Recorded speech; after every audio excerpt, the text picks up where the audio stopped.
నిజం న్యూస్ కి స్వాగతం. ప్రతి సంవత్సరం డిసెంబర్ 25న అయ్యప్ప కొండపై హరిహర పుత్రుడు అయ్యప్ప స్వామి మహాపడి పూజ నిర్వహిస్తామని అయ్యప్ప సేవా సమాజ అధ్యక్షులు భగవంతరావు తెలిపారు. గత 27 సంవత్సరాలుగా అయ్యప్ప స్వామి వార్షికోత్సవం మహాపడి పూజ నిర్వహిస్తున్నామన్నారు. మహాపడి పూజ సందర్భంగా ప్రతి సంవత్సరం పూజతో పాటు సేవా దృక్పథంతో రక్తదాన శిబిరం ఏర్పాటు చేస్తున్నామన్నారు. అయ్యప్పలు భక్తులు ప్రతి సంవత్సరం పెద్ద ఎత్తున రక్తదాన శిబిరంలో పాల్గొని రక్తదానం చేస్తున్నారన్నారు. రక్తదానం చేయడం అంటే ఇంకొకరికి ప్రాణం చేసినట్లే అని తెలిపారు. ప్రతి సంవత్సరం కూడా 500 నుండి 650 మంది అయ్యప్ప స్వాములతో కలిసి భక్తులు రక్తదానం చేస్తున్నారన్నారు. నేడు ఉదయం అయ్యప్ప స్వామి సుప్రభాత సేవ గణపతి నవగ్రహ హోమంతో మొదలైందన్నారు. తూర్పు కామన్ రామాలయం నుండి కలశ మరియు పల్లక సేవను పురవీధుల వెంట ఘనంగా ఊరేగింపు నిర్వహించారు. అయ్యప్ప నామస్మరణతో మార్మోగిన పాలమూరు పల్లక సేవలో అశేషంగా పాల్గొన్న స్వామి భక్తులు అయ్యప్పలు కొండకు చేరుకున్నారు. మధ్యాహ్నం స్వాములకు భక్తులకు అన్నదాన కార్యక్రమం నిర్వహించారు. సందర్భంగా ఆయన మాట్లాడుతూ రాత్రి 7 గంటలకు శ్రీ పద్మనాభ గురుస్వామి దివ్యాశలతో పుష్పాభిషేకం అయ్యప్ప స్వామి మహాపడి పూజ ప్రారంభమవుతుందన్నారు.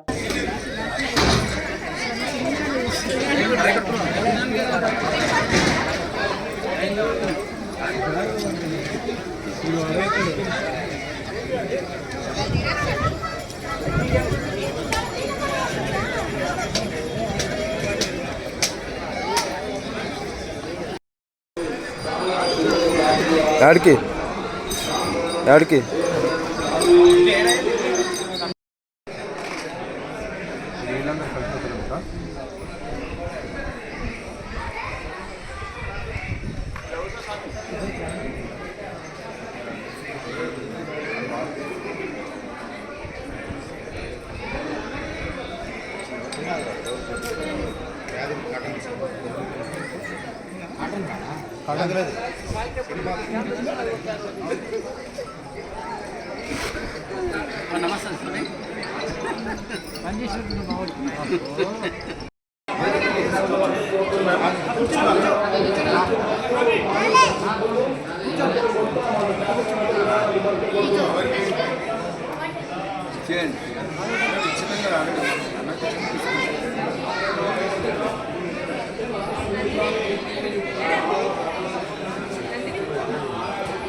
ఇప్పుడు ఊరేగింపేమో అటు నుంచి వస్తుంది, అది స్టార్ట్ అవుతుంది. ఇప్పుడు 10-10:30కి అది స్టార్ట్ అవుతుంది. బ్లడ్ డొనేషన్ క్యాంప్ స్టార్ట్ అయింది, గణపతి హోమం స్టార్ట్ అయిపోయింది, బ్లడ్ డొనేషన్ కూడా అయిపోయింది. అక్కడ 100 మంది ఇస్తూనే ఉంది. దాని తర్వాత ఇక్కడ అభిషేకం 11 o'clock స్టార్ట్ అయిపోయింది. 11కి అయ్యి గురికి అయిపోతుంది. ఇక్కడ చెప్పండి స్వామి, ఈరోజు అయ్యప్ప స్వామి కొండ మీద విశిష్టత ఏం స్వామి? ఈరోజు ఉదయాన్నే గణపతి హోమములో చాలామంది అయ్యప్పలు పాల్గొనడం జరిగింది, చాలా బ్రహ్మాండంగా జరిగింది. మరి దాని తదుపరి 9 గంటలకు ఇక్కడ రక్తదాన శిబిరము ప్రారంభించడం ప్రముఖులైన న్యాయవాది వి మనోహర్ రెడ్డి గారి కమలహస్తాలతో. మరి ఇప్పుడే మీరు చూస్తున్నారు, అక్కడ రక్తదానం కొరకు దగ్గర ఇప్పటికో 200 మంది అయ్యప్పలు రక్తదానం చేశారు. మరి ఇప్పుడు తూర్పు కమాన్ నుంచి ఈ టైంకు అంటే ఇంకొక ½ an hourలో పల్లకి సేవ, కలశ ఊరేగింపు జరుగుతుంది. మరి ఇక్కడ 11 గంటలకు అభిషేక కార్యక్రమం జరుగుతుంది. అభిషేక కార్యక్రమం ఏంటంటే అన్నదాన కార్యక్రమం జరుగుతుంది. మరి ఊరేగింపు వచ్చిన తర్వాత ఇక్కడ సాయంత్రం 5 గంటలకు పల్లకి సేవ, సాయంత్రం 5 గంటలకు పూలభిషేకం తర్వాత పడి పూజ, రాత్రి 7:30 నుంచి 11:30 వరకు ఈ పడి పూజ కార్యక్రమం ఉంటుంది. ఆ తర్వాత తీర్థ ప్రసాదాలు అందరికీ ఇస్తారు. భక్తులకు మీరు అయ్యప్ప సమాజ్ తరఫున ఏమేమి ఏర్పాట్లు చేస్తారు స్వామి? మేము భక్తులకు ఇక్కడ మెయిన్గా ఏం చేశారంటే, వారు వస్తే ఇక్కడ వాళ్ళకు వీలుగా ఏంటట్టు బారికేడ్ ఏర్పాటు చేసి, అదొక్కటే కాకుండా ఈసారి పెద్ద హాల్ ఏదైతే ఉందో ఇక్కడ నుంచి దిగిన తర్వాత కూడా హాల్లో విశ్రాంతి తీసుకునేటట్టు చేశాము. తర్వాత అన్నదాన కార్యక్రమం కానీ, నీళ్ళ కార్యక్రమం కానీ అన్నిటికీ ఏది లోటు లేకుండా అన్ని ఏర్పాటు చేశాము. స్వామి స్వామి నమస్తే, నా పేరు రిషికేష్. నేను ఇక్కడ బ్లడ్ డొనేషన్ ఇవ్వబట్టి 3 years అవుతుంది, ఇది 4th year నాది. సో ప్రతి ఇయర్ 25th మహాపడి ఉన్నప్పుడు ప్రతిసారి ఇక్కడ దేవునికి సేవ చేసినట్టు ఇది కూడా ఒక ప్రాసెస్ అనమాట. సో నాకు కూడా చాలా హ్యాపీ అనిపిస్తుంది ఇట్లా బ్లడ్ డొనేట్ చేసి నా వల్ల ఎవరికన్నా ఉపయోగం అనిపించినప్పుడు.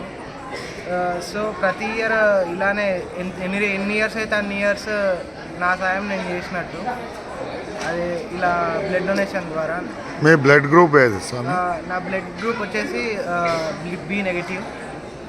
ఎన్ని ఎమర్జెన్సీలో మీరు అందుబాటులో ఉంటారా? ఎవరికైనా నా ద్వారా ఏమైనా సాయం అవుతుంది అంటే ఇంకా హ్యాపీయే కదా. సో నేను ఎప్పుడైనా కూడా ఎవరికైనా హెల్ప్ చేయడానికి రెడీగా ఉంది. Thank you. నమస్తే మేడం, మీ పేరు మేడం? నా పేరు రాధారాణి. నేను ఇక్కడ రక్తదాన శిబిరం ప్రతి సంవత్సరం 25th డిసెంబర్ 25th మహాపడి పూజ రోజు ఉంటుంది. నేను గత 6 సంవత్సరాల నుంచి ఇస్తున్నాను. ఇది 6వ సంవత్సరం నేను ఇవ్వడం, బ్లడ్ డొనేషన్ చేయడం. నాకు ఈ బ్లడ్ డొనేట్ చేయడం వల్ల ఒకరికి ఉపయోగపడ్డట్టు ఉంది, ప్లస్ నా హెల్త్ కూడా బాగుంటుంది. ఎందుకంటే నాకు కొత్త రక్తం, మళ్ళీ నాలో ఉన్న రక్తం బయటికి పోయినా మళ్ళీ కొత్త రక్తం వస్తుంది కాబట్టి నా హెల్త్ కూడా బాగుంటుందనే ఉద్దేశంతో నేను ఈ బ్లడ్ డొనేషన్ చేయాలని కొంతమంది వాళ్ళు భయపడుతున్నారు, వాళ్ళకి మీ సందేశం ఏమి? చెప్తున్నా కదా, నేను బ్లడ్ డొనేట్ చేయడం వల్ల మన ఒంట్లో కొత్త బ్లడ్ మళ్ళీ ఉత్పత్తి అవుతుంది కాబట్టి, ఉత్పత్తి అవుతుంది కాబట్టి కొన్ని ఏమైనా ప్రాబ్లమ్స్ ఉన్నా కూడా సాల్వ్ అవుతాయని నా ఆలోచన, నా ఉద్దేశం. Thank you. బాగుంటుంది.